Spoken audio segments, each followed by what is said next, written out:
I want to jump on and talk about something that came up in a session with a client. And I know that I've talked about this before, but I think this is just so vitally important. Often, when we are in a triggered state and we're having a reaction to something, it's because we took something personal.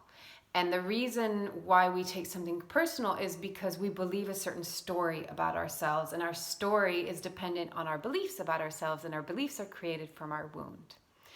So if our wound is related to our self-worth, then when we have some kind of a reaction, some kind of a behavior, the reason why it's so triggering is because it's affecting our very identity. It's affecting our sense of self-worth or lack thereof.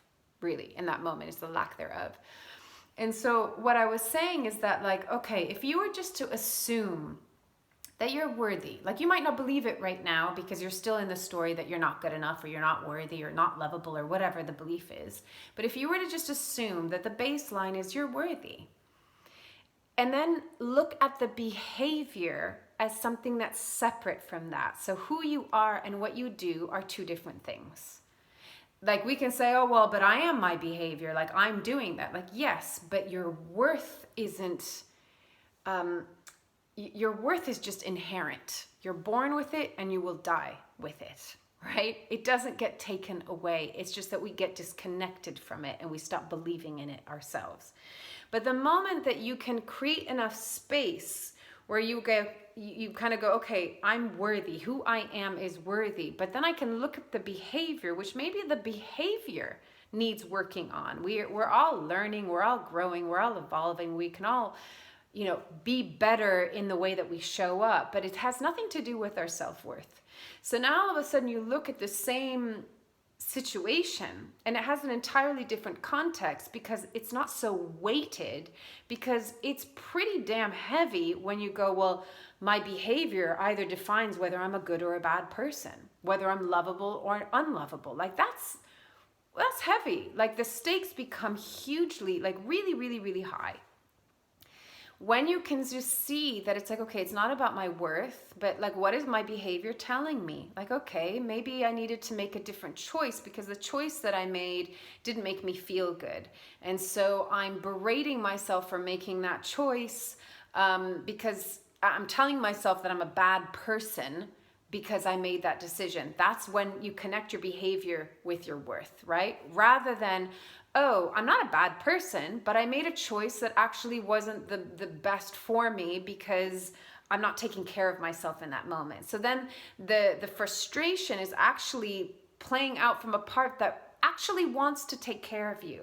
Because, well, but why are you doing that? Because when you do that, you're not taking care of yourself, and I want you to take care of yourself. Right? But if you get caught up in the story of your worth, it's like muddled. It's completely muddled up. You end up in the tornado of all of these different thoughts and feelings, and primarily judgments. That's basically what we're doing in those moments, is we're judging ourselves.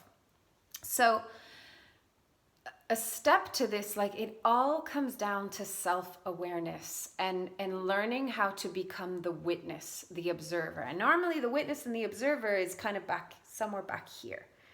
And I use this analogy, and I think the analogy came up because I used to live in California, where you can literally walk into tree trunks, like the big sequoia trees that are so amazing. But imagine that you're in the tree trunk. And in the tree trunk, you can't see anything. It's dark, you're enclosed, you cannot see anything.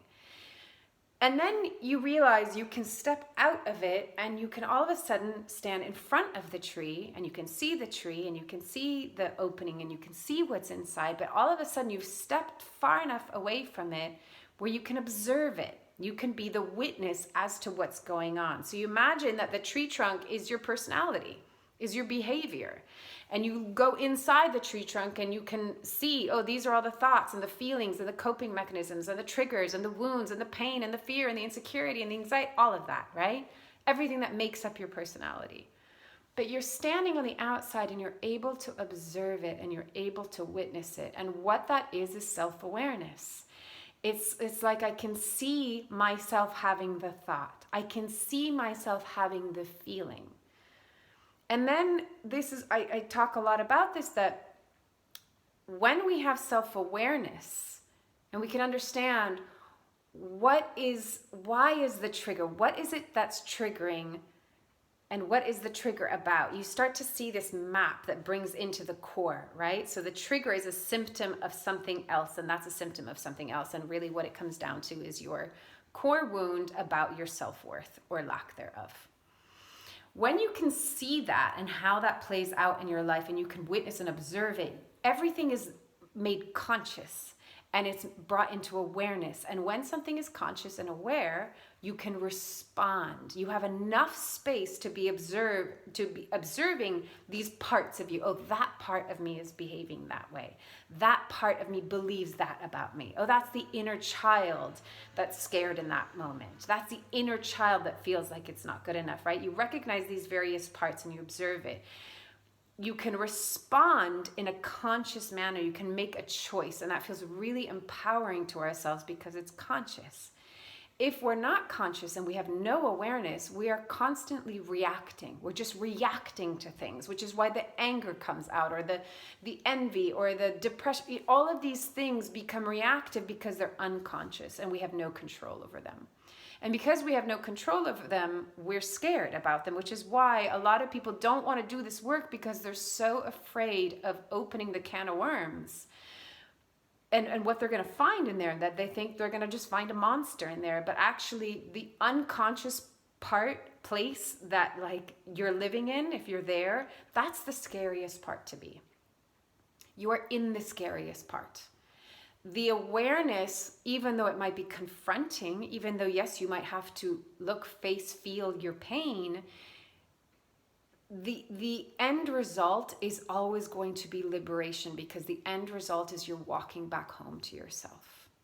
And you're learning to accept who you are and love who you are. And you're learning to stop believing the false story that who you are isn't good enough, that who you are isn't worthy or lovable or wanted or smart enough or significant enough. That is a bullshit story, because you were hurt. And that's okay. But you don't have to live from that story anymore, because you're an adult, right? And you can learn how to take care of yourself and love these parts that just really need your presence and your loving attention. And I know I've like talked to the cows come home on that one. But so do you see what I'm saying? Like if you have the awareness to be able to step back and observe things and not take it personal from this is having to do with my sense of self-worth, but more this is a behavior that I can look at and I can evolve. Maybe the behavior needs working on, right? Like maybe not like snapping at someone isn't the best behavior, but it's about like understanding why that's there. So it's not reprimanding yourself, but having the compassion and curiosity to understand why that happened. What was going on before that moment and before that moment, and why did you feel that way in that moment? And it always goes back to the initial wound, like just always. So it's a whole process. If you're interested in doing the work and learning about that, feel free to be in touch. But hopefully this is food for thought. Take it or leave it as feels right, as always, and loving you from afar. Bye.